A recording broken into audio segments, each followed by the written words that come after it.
Todo mundo para cá. Eu não quero me desgastar. Também não quero pregar com o pregador. Eu quero conversar com vocês, jogar uma conversa fora aqui, uma prosa. Cheguem mais, por favor. Cheguem mais. Aleluia. Santo, santo, santo.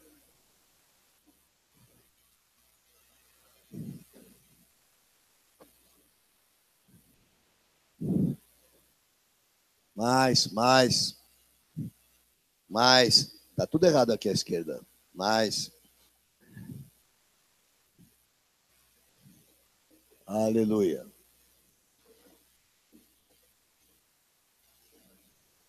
Um dos efeitos estranhos dessa movimentação aqui é que vocês quebram um pouco das suas barreiras pessoais. Parece que não, mas cria um outro clima. Aleluia. O outro efeito é que eu me sinto mais aconchegado a todos. Aleluia. Santo é o Senhor. O Senhor está nessa casa, o Senhor tem se manifestado. Agora eu preciso que nós oremos, e eu preciso que o Senhor me fortaleça, porque quando começou o culto estava sem fala, agora pelo menos a fala está saindo. E o Victor vai me ajudar ali a torná-la mais forte um pouquinho, quando eventualmente ela diminua de volume. Aleluia. Eu gosto de ouvir, de me ouvir falando. Glória a Deus. Eu quero começar com uma pergunta, quero que vocês me ajudem. Eu quero estabelecer aqui uma conversa franca com vocês. O que é a vida eterna? Alguém podia me dar a definição bíblica de vida eterna?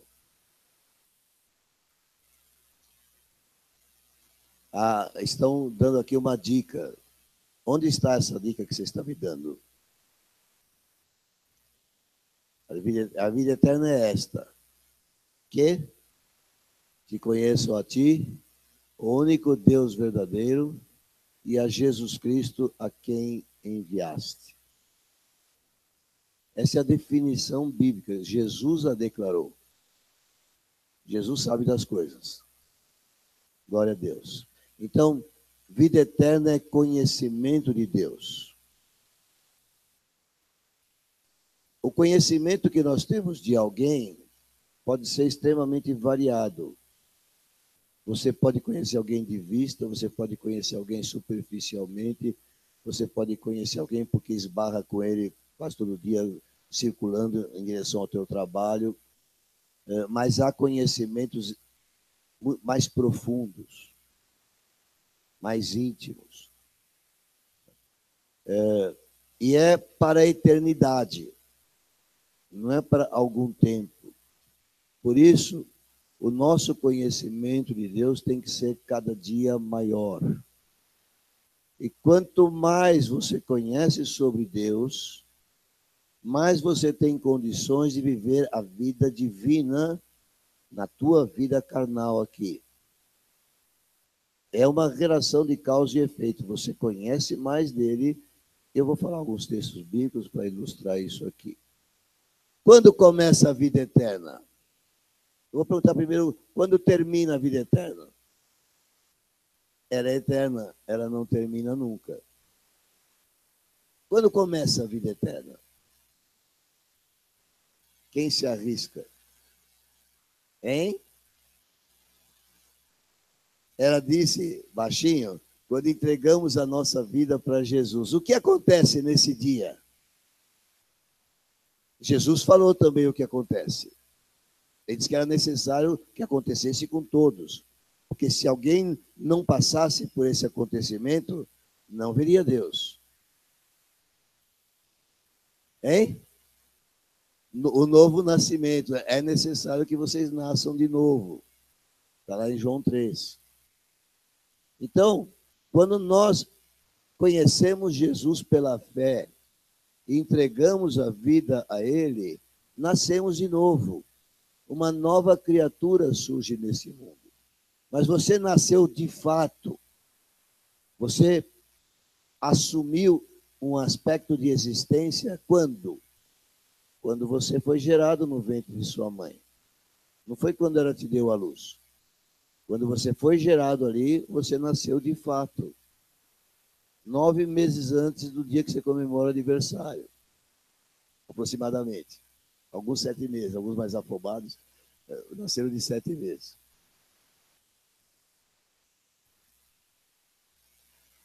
Mas essa vida toda que você viveu antes, ela não é classificada pela palavra de Deus como vida. Jesus disse em João 5, está um pouco diferente, bem, eu não consigo fazer a mesma coisa. Ela sabe do que eu estou falando. João 5, 24. Foto é uma coisa, pregação é outra. Em verdade vos digo, quem ouve a minha palavra e crê naquele que me enviou, tem a vida eterna, é o novo nascimento. Não entra em juízo, mas passou da morte para a vida. Com quantos anos você se converteu ao Senhor Jesus? Você estava morto antes disso, você passou a viver. Este é o fato espiritual que a Bíblia revela sobre homens e mulheres. Todos nascem sem Deus e precisam encontrá-lo um dia. Jesus veio para revelar Deus a nós. Ele disse, a Bíblia fala que ele veio revelar o Pai, e nós conhecemos Deus como Pai. Esta é a revelação do Novo Testamento. E Jesus é o Filho, mas ele nos chama para a família de Deus, onde nós nos tornamos irmãos. Uma igreja só tem razão de existir se ela mostra para aqueles que estão chegando a ela que eles acabam de entrar num nível que não existia na sua vida antes, é num nível de eternidade. Quando o crente começa a entender que por meio de Jesus e dentro da igreja, ele começa a viver a sua vida num nível de eternidade, a maneira como ele encara as coisas da vida tem que mudar. Uma coisa é você saber que vai morrer aos 30 anos, aos 35, aos 50, e quanto tempo te falta de vida, e você vai falar, bom, eu preciso aproveitar ao máximo, eu preciso ter filhos, eu preciso providenciar o sustento da minha viúva, da minha futura viúva. Eu preciso, você vive para aqueles dias. Mas quando você tem uma eternidade a viver com Deus, a sua perspectiva é totalmente diferente. E antes de entrar no texto que eu queria entrar, que é João 4, eu quero falar mais algumas coisas. João 5, 1 João 5.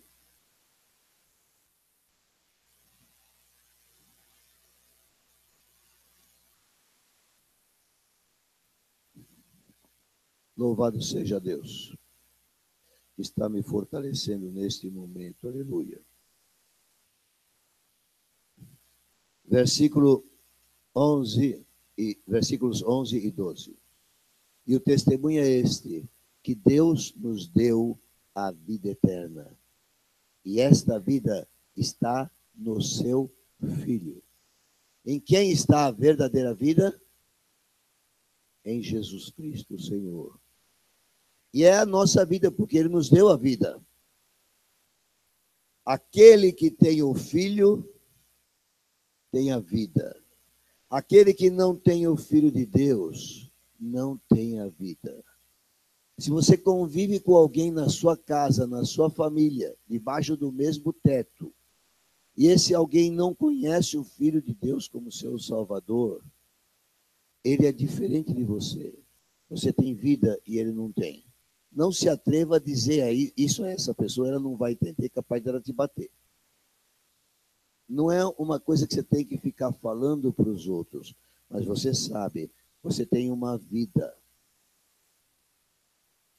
E eu queria, antes de passar para o texto que eu queria começar, eu estou fazendo uma introdução, eu queria falar uma palavra aqui eu entendi de Deus trazer hoje aqui está em Romanos 5.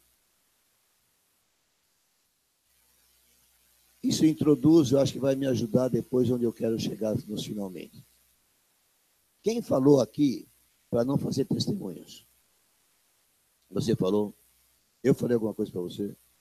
Então, louva a Deus. Louvado seja o Espírito Santo dirige este lugar. Eu conversei com a Silvia, se fulano for dar o testemunho, vai atrapalhar um pouco. Ela falou, fala para não dar. Eu falei, eu não faço nada. Eu não vou falar coisa nenhuma. Se alguém tem que tomar alguma providência, é Deus. E não houve testemunho. De modo que eu tenho um projeto para frente, e esse projeto passa, porque uma pessoa não testemunhasse antes, mas no fim todos foram suspensos do testemunho. Deus faz desse jeito, amém.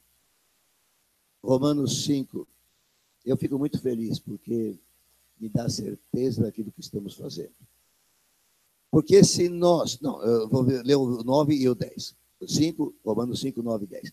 Logo, muito mais agora, sendo justificados pelo seu sangue, o sangue de Jesus, seremos por ele, pelo sangue de Jesus e por Deus, salvos da ira.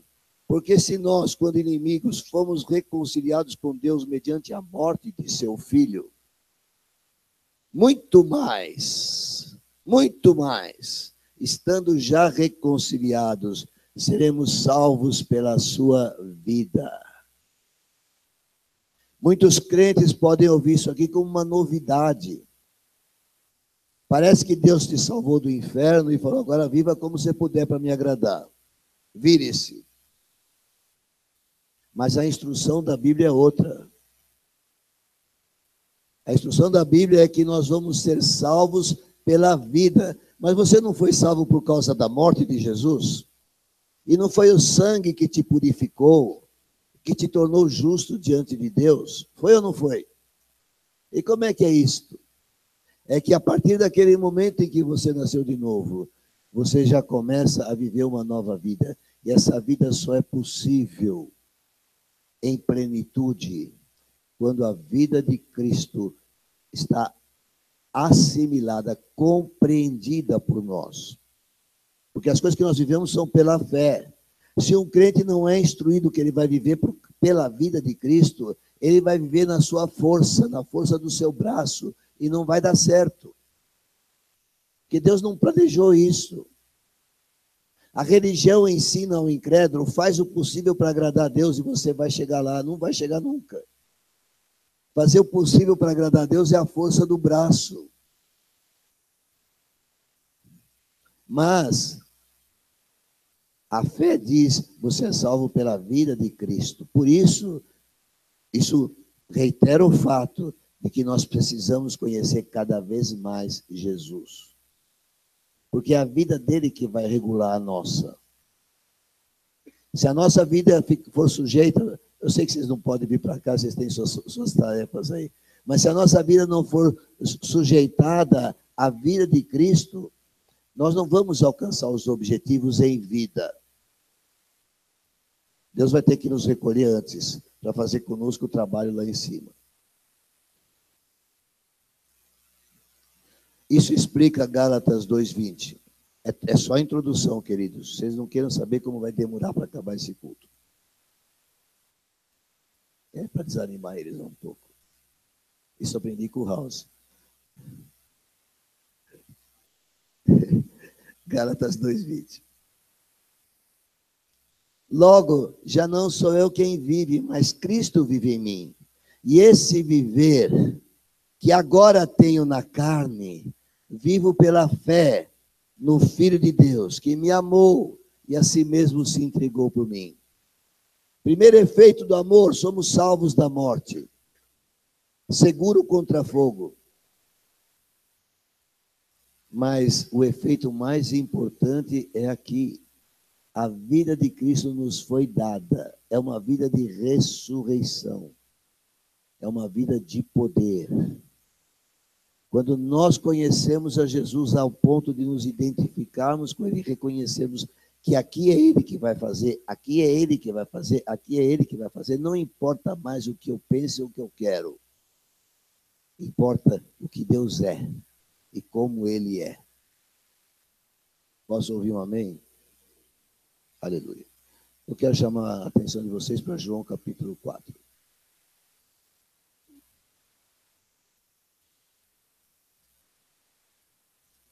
Esse texto tem sido pregado recentemente na igreja. Eu mesmo já falei alguma coisa numa reunião pequenininha nos domingos. Se você quiser aumentar essa reunião dos domingos, pode aumentar. E hoje não tivemos, porque tivemos outro tipo de reunião. Domingo que vem vamos recomeçar.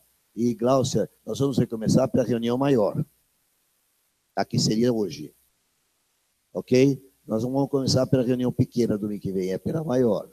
Vocês sabem o que é a reunião pequena? A reunião pequena é daqueles que querem aprender sobre salvação especificamente. E a reunião maior é aqueles para formação de equipe de evangelismo, papapi, papapá, aquelas coisas todas. Aleluia. Glória a Deus, o Pedro Paulo compreendeu que ele faz parte disso. Aleluia. E Deus está provando para você que você faz. Amém? Eu não vou entrar aqui nos mistérios dessa palavra, porque diz aqui no versículo 4 que era necessário a Jesus atravessar a província de Samaria. Ele estava saindo da Judéia, estava indo para Galileia. É obrigatório, naquela geografia, passar por Samaria. Samaria era povo de Deus, mas daquelas tribos que se separaram de Judá. Então, eles não se davam com os judeus. Eu não vou ficar pregando sobre isso, só passando, estou declarando isso. E ele chegou a uma cidade samaritana chamada Sicar. Estava ali a fonte de Jacó, cansado da viagem. E aqui eu destaco sempre isso. Jesus se cansava, era homem. Viveu na terra como verdadeiro homem. Cansado da viagem. Assentara-se Jesus junto à fonte. Eu também estou cansado, um pouco fraco, sentei aqui nessa cadeira para pregar. Por volta da hora sexta. Nisto veio uma mulher samaritana tirar água. E aí Jesus manifesta uma outra fraqueza carnal. Cansado de andar debaixo do sol, numa região semidesértica, ele tinha sede. E ele disse para essa mulher, dá-me de beber. Também não vou ficar explicando que ele quebrou uma regra naquele tempo. Um homem não faria isso para uma mulher. E quebrou ainda outra regra. Ainda era um judeu falando com uma samaritana. Piorou. Mas ele passou por cima dessas convenções humanas. E diz o verso 8 que os seus discípulos tinham ido à cidade para comprar alimentos. Essa é outra coisa da humanidade. Jesus, ele precisava comer. Então foram buscar alimento. A mulher samaritana questiona Jesus. Como você está pedindo água a mim? Você não sabe que não pode? E Jesus, no verso 10, faz uma declaração espantosa. Replicou-lhe Jesus, se conheceras o dom de Deus, e quem é o que te pede, dá-me de beber, tu lhe pedirias, e ele te daria água viva. Por enquanto é um mistério. Se você não fosse crente e já não tivesse lido a Bíblia, você não ia entender que negócio é esse. A mulher também não entendeu. Você não tem como tirar água desse poço? É fundo? Onde o senhor tem água viva? Você é maior que Jacó, nosso pai. Ele bebeu desse poço, os filhos dele, a descendência dele. Jesus disse, quem beber desta água tornará a ter sede. Aquele, porém, que beber da água que eu lhe der, nunca mais terá sede.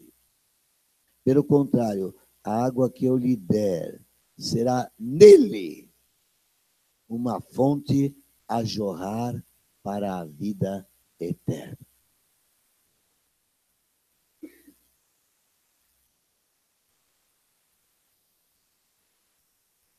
Que coisa. Um homem faminto, sedento, que não tinha como tirar água, de repente faz uma declaração, se você beber da água que eu te der, você nunca mais terá sede. Agora me ajudem, por favor. Qual é o sentido geral dessa palavra sede na Bíblia? como você diria, essa sede o que é? Obviamente não é da água que você bebe ali naquele bebedouro. Aliás, essa água acho que não mata a sede mesmo, porque eu vejo pessoas ir 3, 4 vezes lá para pegar. É mistério.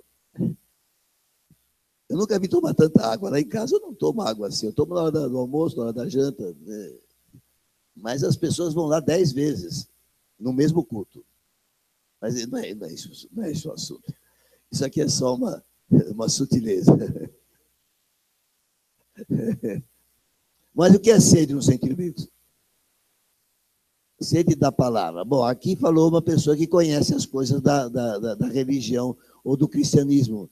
Ela definiu um pouco mais detalhadamente. Mas sede, de uma maneira geral, o que é?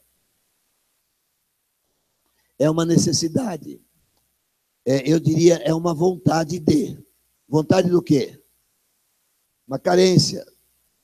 Vontade do quê? Carência do quê? De água. A água vai fazer o quê? Vai refrescar a garganta. Vai matar uma vontade. Vai suprir uma necessidade orgânica. Mas num sentido menos físico, o que significaria sede? Esse é um sentido físico que foi declarado aqui. Num sentido que ainda não é espiritual, mas que também não é estritamente físico. O que é sede? É vontade ou necessidade do quê? Hein?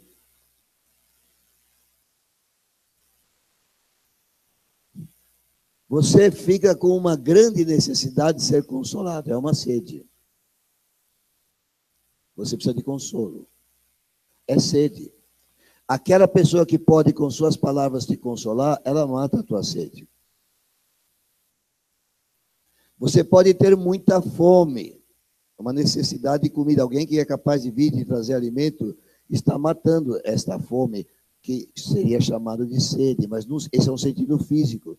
Num sentido emocional, você tem muita tristeza. Você tem sede de que aquilo seja transformado, essa tristeza seja tirada. Você começa a entrar em depressão. Isso é uma sede já doentia, já exagerada, que parece que ninguém satisfaz. Você vai a um psiquiatra, vai a um psicólogo, não resolve nada. Mas se você tem uma doença física, a tua sede é de cura. Hoje foi dito que o Senhor está aqui curando. Os homens têm necessidade de cura. Mas se você está sem trabalho, qual é a tua sede? A tua sede de ter alguma maneira de ganhar dinheiro para poder satisfazer outras necessidades da vida, que não seja simplesmente comer ou beber. Há outras necessidades que nós temos. Um pai precisa de dinheiro para pôr o seu filho numa escola, para poder promover a educação do filho. É uma sede. Mas você está em casa e tem uma guerra dentro de sua casa, você tem outra sede. Qual é a sede que você tem? Você precisa de paz na tua casa, você precisa de harmonia na família. É outra sede. Alguém podia me dizer mais outro tipo de sede? Me ajudem, por favor. Justiça. Você é injustiçado no trabalho ou na escola e você precisa que seja satisfeito isto. A igreja tem se especializado e tem se esmerado em dizer que Jesus mata essa sede, essas necessidades mais emocionais, mais do íntimo da alma humana. A igreja tem sido muito usada pelos pregadores para dizer: você precisa disso e Jesus te dá, glória a Deus. É verdade. Mas se a igreja se fixar nisso, ela está tratando de um trecho muito pequeno da minha vida. Ela está omitindo a parte mais importante, que é a eterna. A igreja tem que trabalhar de forma a suprir a necessidade do ser humano com vistas à eternidade. Eu não tenho medo de dizer, Se você for bem preparado para a eternidade com Deus, você viverá a vida que Deus quer que você viva aqui. E Jesus disse, nunca mais terá sede. Agora eu quero perguntar para você, francamente, você é crente, você chegou, te disseram, chega a Jesus que você não vai ter mais sede. E de repente você está aí, está todo deprimido. Quantos crentes que já passaram por depressão depois de conhecerem Jesus? Por favor, levante a mão com sinceridade. Qual é o erro? Jesus é mentiroso. Ele disse, se você beber da água que eu te der, você nunca mais terá sede. E você está aí deprimido. Você está aí ansioso. Então Jesus mente. Quantos concordam com isso? Ainda bem que ninguém mais levantou a mão. E por que você não concorda com isso? Não estou ouvindo. Nós não estamos buscando. Às vezes está até buscando, mas buscando errado. Nós não podemos culpar Jesus por aquilo que é nossa deficiência. Mas ele não disse que esta água seria uma fonte a jorrar aqui dentro? Por que ele disse que a água que ele daria seria uma fonte a jorrar aqui dentro? O que é esta fonte? A música canta bonito isso aí. Você pode começar a cantar um pedacinho dela. A fonte de água viva. Como é que é? Eu estou muito sem voz. Vamos, começa aí alguém.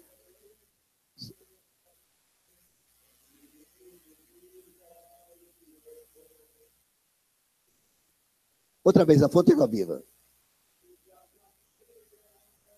O próprio Senhor é esta fonte a jorrar. E esta água é o quê? E a água é o Consolador, é o Espírito Santo que ele nos deu. E depois,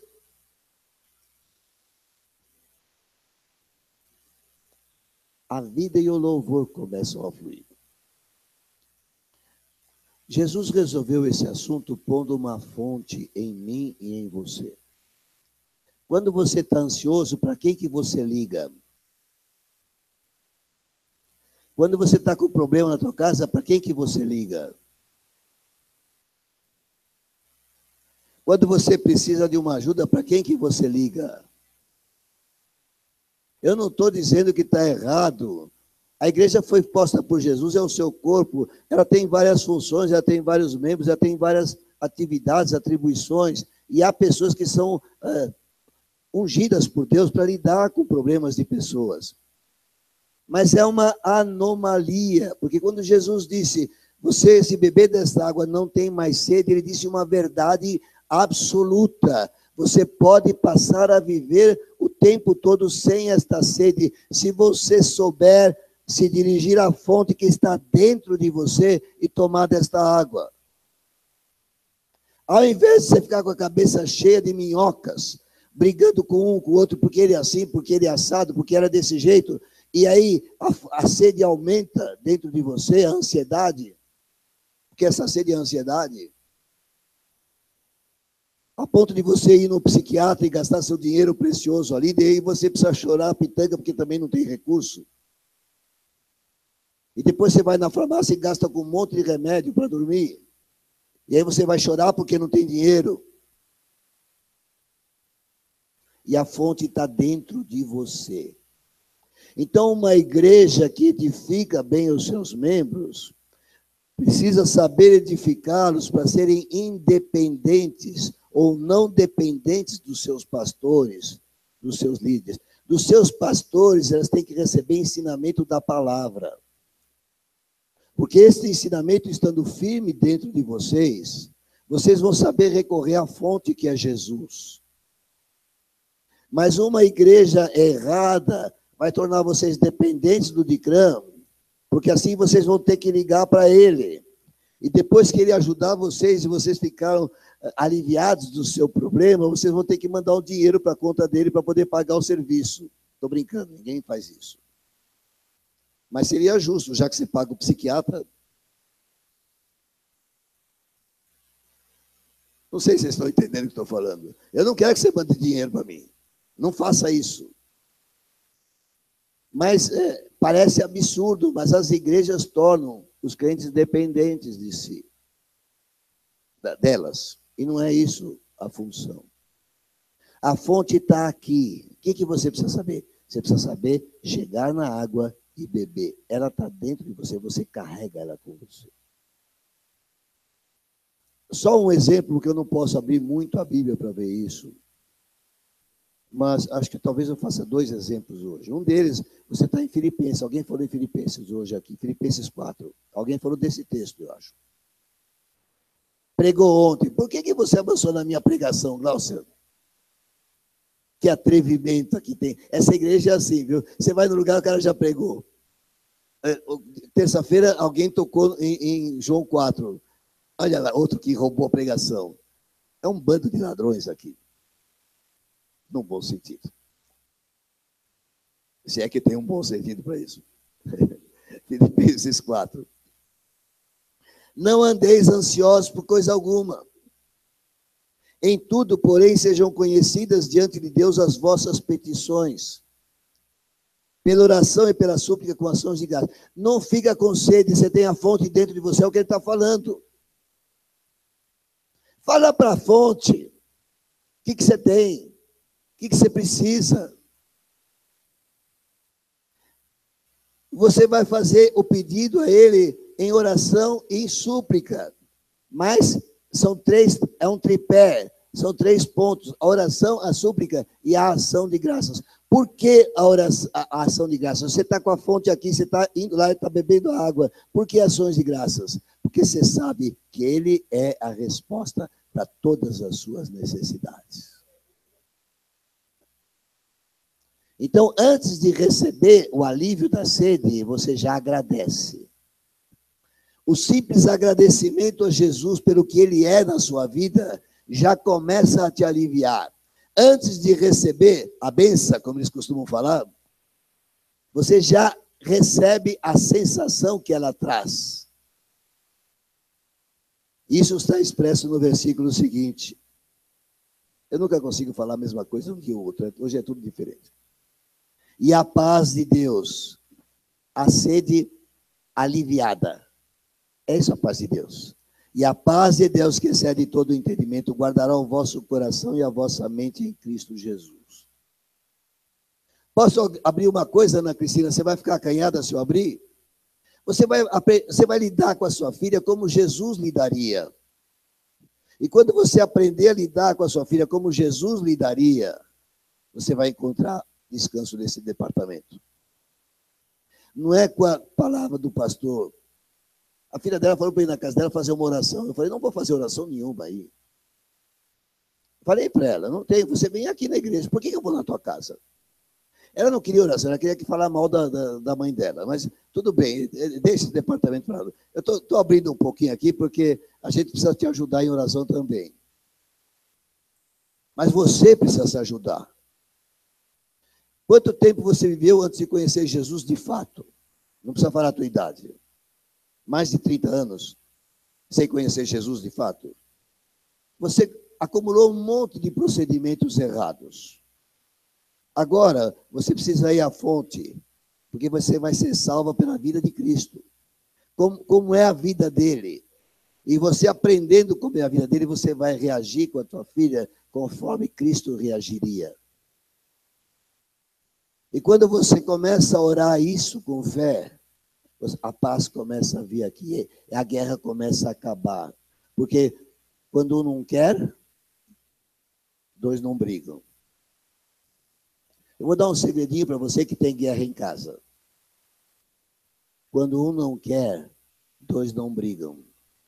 Quantos acreditam nisso? Não é Bíblia, é realidade da vida. Quando um não quer, 2 não brigam. Ah, mas eu fechei o bico, não falei mais com a pessoa e não melhorou nada. Bom, primeiro, que a melhor maneira de viver com uma pessoa não é ignorá-la e fazer que ela não existe como se já tivesse morrido. Isso não é uma boa maneira de lidar. A maneira correta é reagindo com bondade quando vem maldade, quando vem agressão. Bom, eu não vou entrar nos detalhes, já falei. O outro texto que eu lembrei de citar é Salmo 32.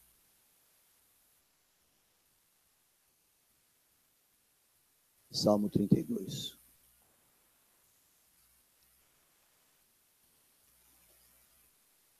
Não, Jó não, Salmo. É que eu abri em Jó. Olha aqui, sede. Verso 3. Enquanto calei os meus pecados, envelheceram os meus ossos pelos meus constantes gemidos todo dia. Um crente pode passar por isso, e passa. Essa é sede, que precisa ser saciada. E a resposta qual é? Qual é a resposta para essa sede? A fonte de água viva. Que está onde? Está onde? Eu não gostei da resposta, é muito genérica. Está onde? Repitam outra vez, mas corretamente. Está onde? Ainda tem gente falando nós. Você não cai a ficha. Você não se juntou com 10 pessoas e beberam a água juntos. Imagina aquele balde de água e todo mundo com a cabeça lá dentro lambendo. Não foi assim. Você bebeu a água sozinho. A fonte está onde? Quando você fala em nós, parece que você está respondendo sabiamente. Essa mania do plural majestático. Mas você não toma pessoalmente. Você tem que entender que isso é uma coisa dada a você, é o teu tesouro. Cristo em nós é a esperança da glória. Cristo em nós é o tesouro. E o crente precisa ser treinado a lançar a mão do tesouro toda vez que precisa. Aí ele está muito ocupado. Esses dias, outro cara falou isso, meu sogro falava, não pode ficar incomodando Deus, ele está muito ocupado. Essa é uma ideia católica. Por isso você vai nos vários santos, porque eles têm mais tempo de te atender. Eu ouvi falar isso, na minha infância, eu ouvi falar isso 200 vezes, 300, era direto que falavam isso. Hein? Precisa dessa santaiada toda porque Deus está ocupado. Bom, se Deus está ocupado, ele não me serve. Ele não é Deus. Não é um Deus criado por nossas mãos. Não é um Deus do meu tamanho. É um Deus do tamanho dele. Posso ouvir um amém? Bom, sobre esse texto, acho que eu vou parar por aqui. Eu teria muitas outras coisas para falar. Mas eu já falei também que na Bíblia há há dois acontecimentos que se sucedem a respeito de vários ensinos bíblicos. Eu só vou citar um. Elias aumentou o azeite de uma viúva. Mas veio Eliseu e aumentou o azeite de outra viúva. Sempre há uma repetição de fatos que estão nos ensinando alguma coisa. Jesus falou desta água, ele se classificou como uma fonte a jorrar, mas é interior. É interior. Diga, esta fonte é dentro de mim. Mas em João 7 ele fala outra coisa. Estou no ritmo, bem, me ajuda. Tá? Eu estou me entusiasmando, me dá vontade de falar mais, eu preciso me conter. Você, quando for pregador, se contenha, por favor. João 7, 37. O começo da frase de Jesus é o mesmo da anterior. Porque, novamente, agora o crente vai sentir é sede.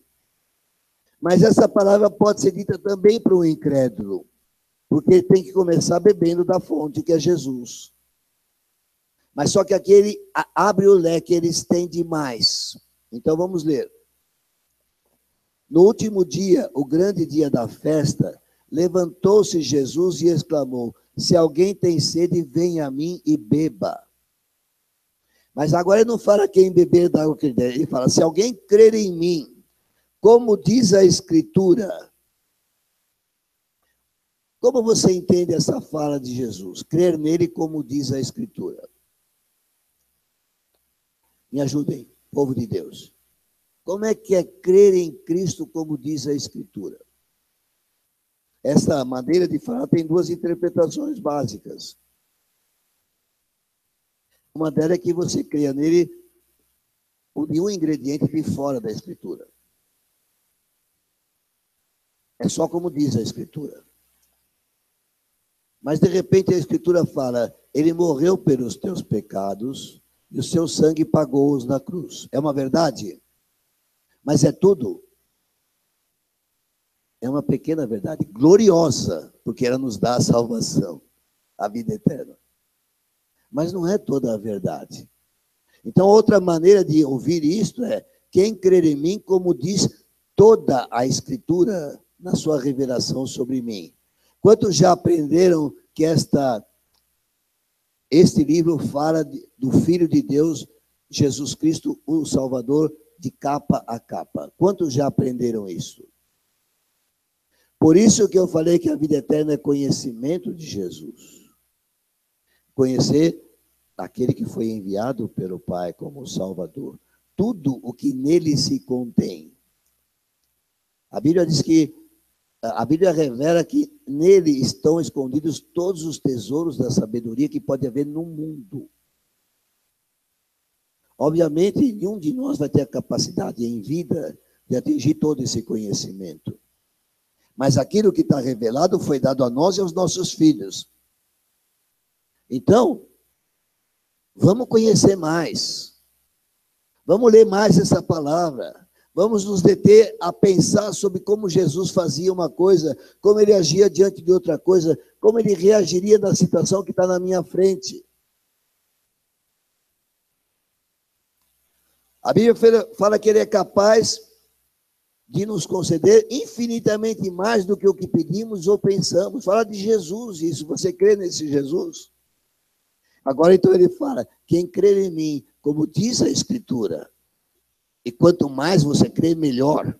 Quanto mais conhecimento, mais poder, mais resposta, mais satisfação. E ele fala, quem crê em mim, como diz a Escritura, do seu interior fluirão rios de água viva. É a mesma coisa que aquelas fontes a jorrar para a vida eterna. Vocês acham que é a mesma coisa?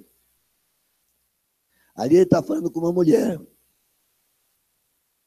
E está falando para ela, você vai beber dessa água, vai ser uma fonte dentro de você, e essa fonte vai jorrar para a vida eterna. De quem? Dela. A vida eterna dela está suprida. Aqui ele está falando para uma multidão. E ele fala, do seu interior fluirão rios de água viva. É só para uma pessoa. Agora o Senhor está dizendo que haverá uma água nos que creem nele, com intensidade, com profundidade, com toda a extensão. Conhecer o amor de Cristo em toda a sua extensão, em toda a sua largura, comprimento, altura e profundidade. Dá para entender? Ele abre um buraco no nosso ventre, e desse ventre ele extrai água. Para quem? Para quem ele extrai água? Para toda aquela pessoa ao nosso redor que estiver com sede. Estou esperando cair a ficha em você, para você dizer um aleluia. O Senhor não está interessado em matar a tua sede, viu, Levi? Ele quer matar a tua sede, mas ele tem água muito mais para fluir como o rio. Como o rio de Ezequiel 47, o rio que sai da rocha, que é o alicerce do templo, que sai do limiar, e que escorre e vai, e que sara os povos. Que é comida. Este rio, nas margens desse rio, há árvores que produzem abundância de fruto. O pastor está dizendo aqui, nós precisamos de fruto. É deste rio que flui do nosso interior que vai surgir o fruto. Esta é a mensagem que eu quero trazer, mas tem mais. Eu não preciso explicar muito aqui. Aqui eu não tenho muito o que explicar. Mas o próprio Jesus explica algo no versículo seguinte. O que ele fala? Isto ele disse com respeito ao Espírito que haviam de receber os que nele crescem, pois o Espírito até aquele momento não fora dado, porque Jesus não havia sido ainda glorificado. Jesus estava em carne ele não podia fazer isso. Em carne, ele estava ensinando sobre ele e sobre o Senhor Deus, e em carne, ele estava cumprindo a sua missão para poder morrer por nós. Mas este rio sair do nosso interior, ele só iria produzir uma vez morto e ressuscitado e glorificado à direita do Pai. Depois de tudo consumado, agora ele faz fluir Pentecostes. Falei outro dia aqui sobre Pentecostes. É o Espírito Santo outra vez. Mas aquele Espírito Santo, fonte a jorrar para a vida eterna, produz em nós o fruto do Espírito, aqui dentro. Mas agora esta fonte produz muito fruto. Jesus disse, eu chamei vocês, não foram vocês que me escolheram, para que vocês vão e deem muito fruto. E o vosso fruto permaneça. E ele completa, e a sua alegria vai ser completa. Posso ouvir um amém? Posso ouvir um aleluia? Vamos para os finalmente. É aqui os finalmente, né? Eu não tinha mais nada nesse texto. Era só isso. E já é bastante.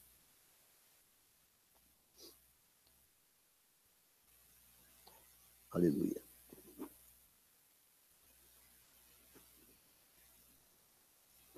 Acho que eu vou pegar sempre assim, que é gostoso. E vocês mais perto eu gosto mais. Eu não uso muito perdigoto, né? José não pode, assim. Fica perto demais. É.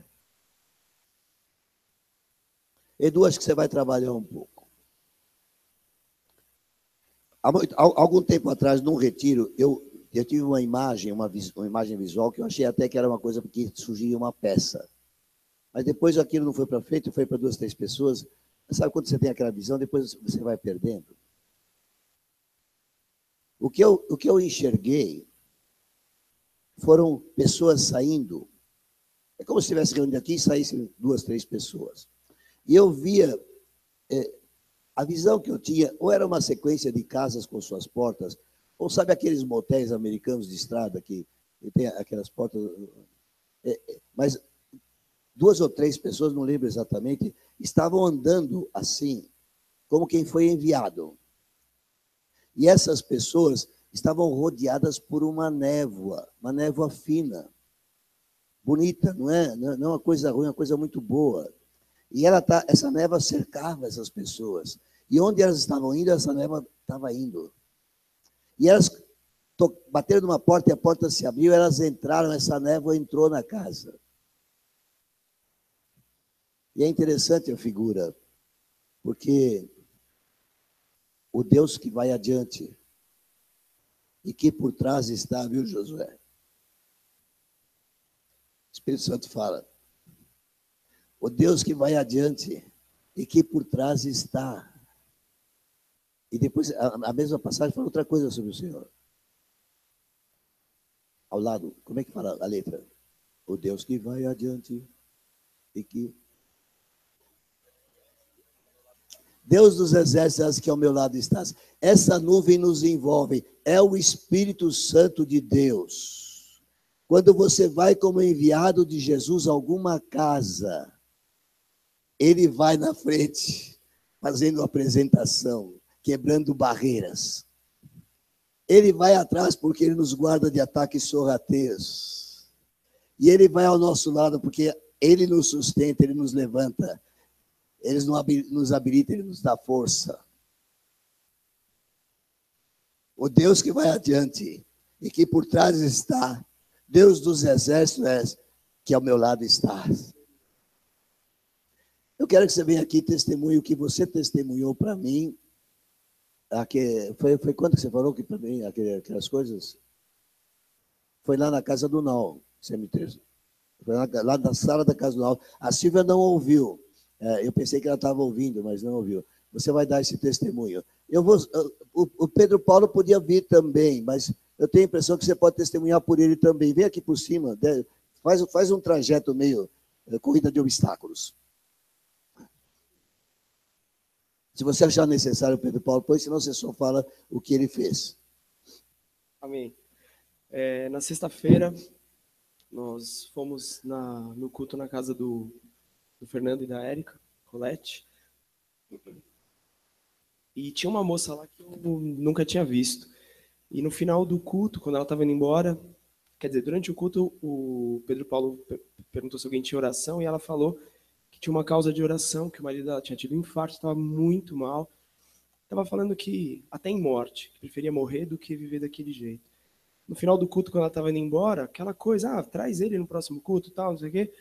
A gente pode fazer uma visita também. Aí ela já falou alguma coisa e o Pedro Paulo falou, por que a gente não vai agora? Glória a Deus pelo Pedro Paulo. Precisa ser um cara como ele para falar um negócio desse. Você vai falar, não, deixa para outro dia. Ousadíssimo. Falou, por que a gente não vai agora? Aí ela regalou o olho e falou, tá bom, vamos. E lá fomos nós. E na casa... Lá o condomínio, no prédio. A gente estava no culto na casa deles, a moça mora no apartamento debaixo do deles. E nós fomos para lá, para falar com o marido dela. Quando a gente chegou lá, foi uma coisa impressionante, porque ela abriu a porta, né, Pepe? Aquele homem estava no sofá, ele olhou para nós, abriu um sorriso, falou, vem cá, senta aqui. A gente entrou meio com uma cara de, oi? Como assim? Te conheço, né? De onde... A gente sentou e aquele homem começou a falar a vida dele inteira para nós, com uma alegria, com um sorriso no rosto, e a gente meio embasbacado, tipo, o que está acontecendo nesse lugar? A gente não falou nada, ele não sabe nem quem a gente é, que loucura é essa? Né? De repente, o Espírito Santo foi apontando as coisas, e quando, em algum momento, ele parou de falar, ou quase parou de falar, a gente teve que pará-lo um pouco, porque ele queria falar mais, e a gente pôde começar a falar da palavra de Deus e apontar para Jesus e falar tantas coisas para aquele homem. E ele você percebia que a cada coisa que a gente falava saía um peso e ele ia entendendo aquelas coisas. Mas tem um fato novo. Um momento só, já você fala. Ele está sendo verdadeiro? Foi assim mesmo? Não. Precisa testificar. E tem um fato novo, Pepe, nem você sabe disso. Hoje de manhã eu estava conversando com o Fernando aqui antes da reunião e estava contando para ele o que tinha acontecido, porque a gente não tinha conversado depois. E ele me contou que aquele homem é extremamente arrogante. Ele não fala com ninguém. Ele não lida, ele não se... Ele, é horrível. A maneira dele se relacionar com as pessoas é muito ruim. Ele não fala com ninguém, ele briga com todo mundo, é horrível. Quando ele falou aquilo, eu falei, uau, cara, só o Espírito Santo, porque era outra pessoa, não era, Pepe? Sorrindo, falando, recebendo e sendo curada. Mas ele falou alguma coisa sobre vocês, que é muito importante. No meio dessa história toda, ele falou algo que mexeu muito comigo. Tremendo. Me surpreendeu muito, a nós, né? Ele parou, e eu nunca tinha ouvido dessa maneira de ninguém. Falou, mas vocês falam como quem tem intimidade com ele. É o tema que nós estamos tratando. Conhecer Jesus. Eu falei, como assim? Essa palavra, José, vocês têm intimidade com ele. Eu me lembrei de quando eles falavam, vocês falam como quem andou com ele. Eu falei, olha isso. E aí aquele homem, daqui a pouco, entregou a vida para Jesus, nós oramos com ele, pudemos explicar outras coisas, ele entendeu a ressurreição de Cristo, falamos do véu rasgado, do acesso ao Senhor, que ele não entendia nada. A mulher dele, que é crente, pelo que dizem, também ficou toda surpresa, não entendia nada disso. E no final das contas, eu percebendo a sede dele, se deixasse a gente ficaria lá a noite inteira, porque eles queriam mesmo. Propusemos os 7 passos, e aí que eles ficaram mais surpresos ainda.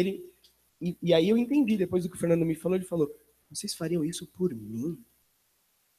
E aí, pastor, nessa hora eu falei assim, olha só, existe um rei, e nós servimos a esse rei, e ele mandou a gente estar aqui, então a gente vai fazer porque ele mandou. E é isso. E aí ele falou, Então vocês vêm, vocês param o carro na minha garagem, vocês jantam com a gente, vocês fazem, eu tenho uma guitarra, eu vou arrumar para dar para vocês, eu vou não sei o quê, vocês... Quando o Fernando descreveu aquele homem hoje de manhã, eu falei, cara, não é a mesma pessoa, não, só o Espírito Santo. Louvado seja o Aleluia. Se Senhor. você acha isso Glória a Deus. sensacional, aplauda o Senhor.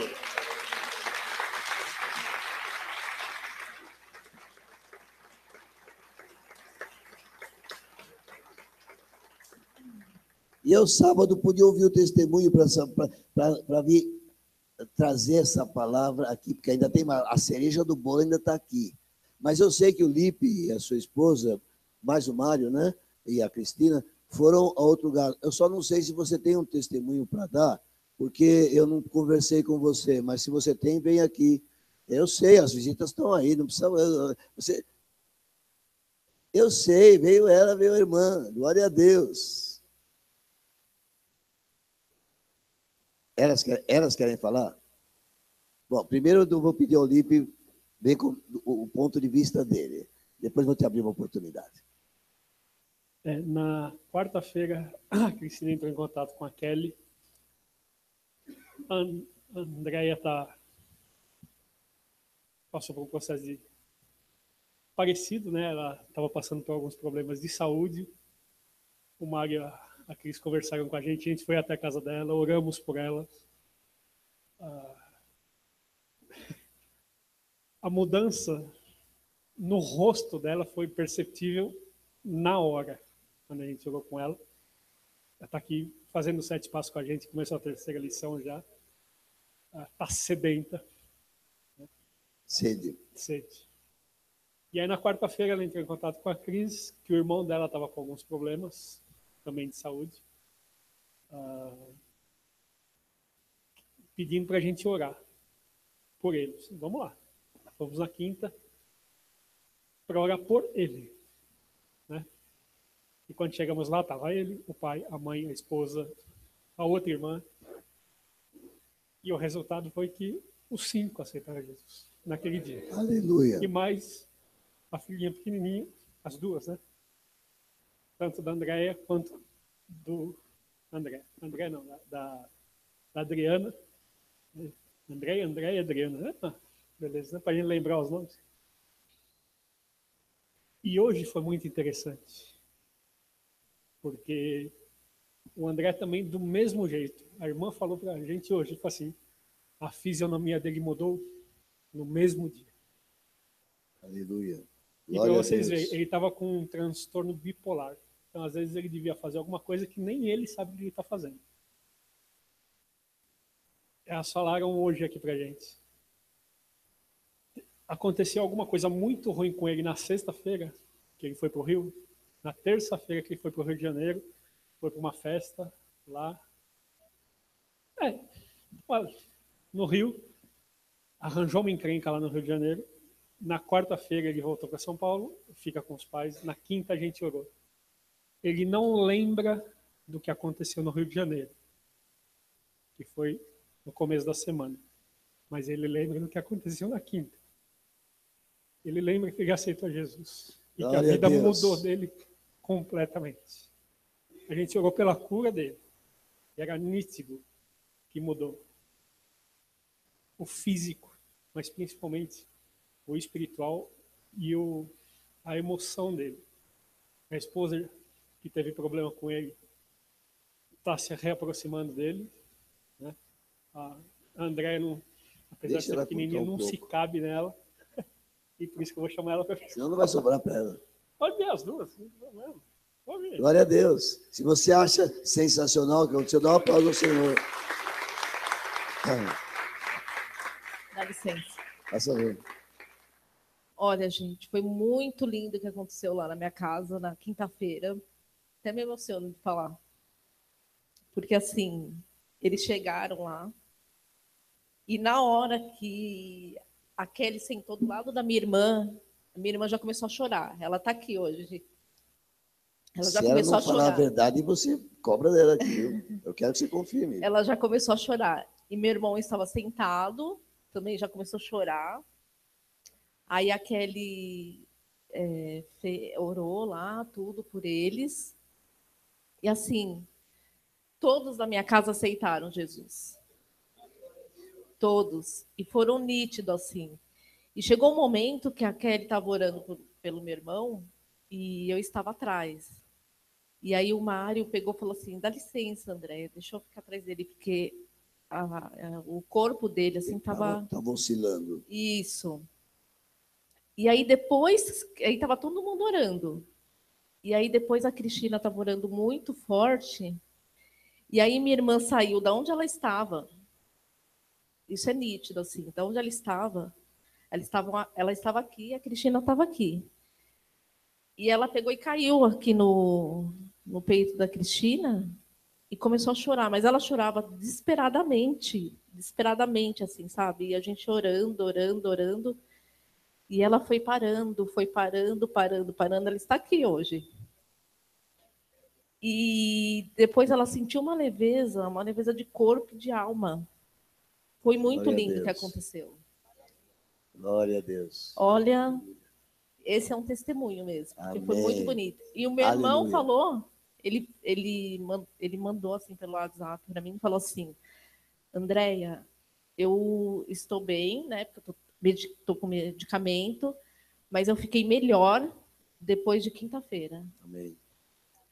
E vamos prosseguindo, então, em nome de Jesus. Amém. Dá um aplauso ao Senhor bem forte. Amém.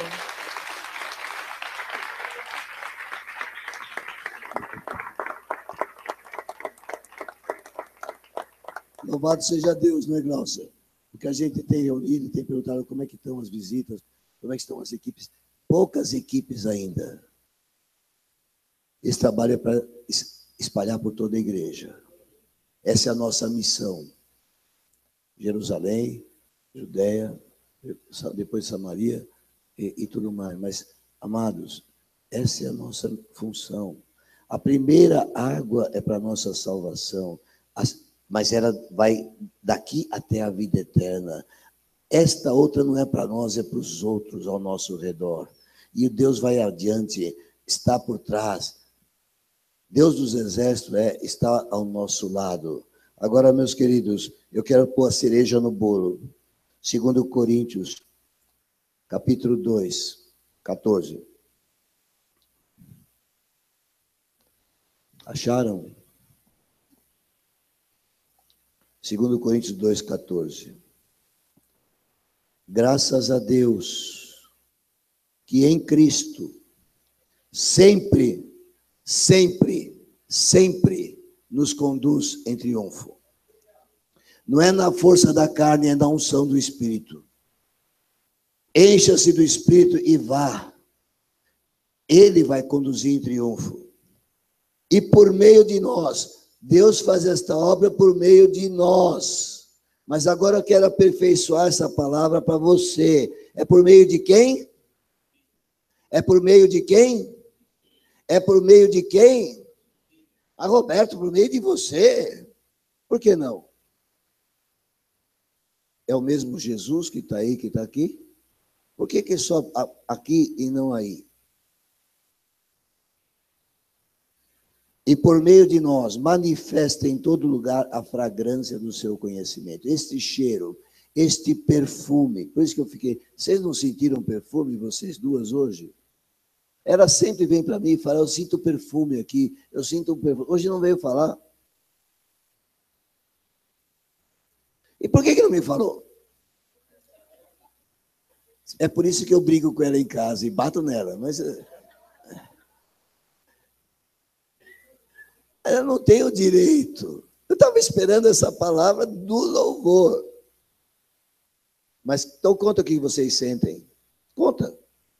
Conta, porque, amado, essas coisas acontecem. Não vão contar? Não vão colaborar comigo? É a cereja do bolo. Estou falando alto.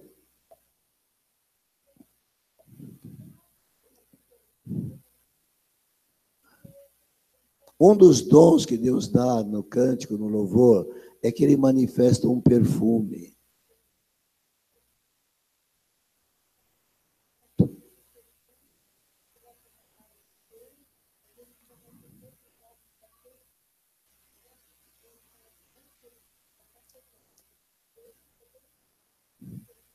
Aleluia.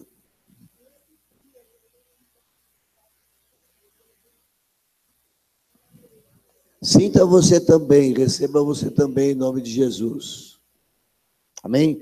Sempre nos conduz em triunfo e por meio de nós manifesta em todo lugar a fragrância do seu conhecimento. Porque nós somos para com Deus o bom perfume de Cristo. Quem é o bom perfume de Cristo para com Deus? Quem é? Vocês estão aprendendo, glória a Deus. Agora precisa pôr isso em prática. Se você sai por aquela alameda de portas de casas, e de repente você bate numa e entra, aquela névoa entra. Atinge primeiro, antes que você abra sua boca. Está por trás de você, te protegendo a retaguarda. E está do teu lado te sustentando, te dando a palavra certa. Esta é a nossa missão. É isso que Deus tem programado para a sua igreja nesses tempos. É isso que a Água da Rocha precisa voltar a fazer para reverter o quadro que aqueles que vieram de manhã ouviram aqui. Só uma reversão possível para esse quadro, é frutificação. Mas recebi uma palavra profética também que diz, como o Abrão, quando orou, se tiver 50, se tiver 40, se tiver 30, se tiver 20, o Senhor poupa. Aqui não se trata de poupar, o Senhor vai fazer obra, ainda que haja 10 aqui desses justos, desses fortes, desses que creem, como diz a Escritura, vão sair e vão obter o fruto, porque o Senhor vai na frente em nome de Jesus. Aleluia. Deus seja louvado. Amém.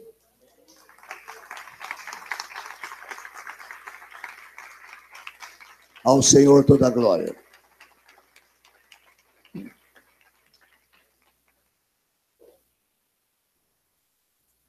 Obrigado. Eu tenho que atrasar um pouco, eu tenho que puxar para lá um pouco.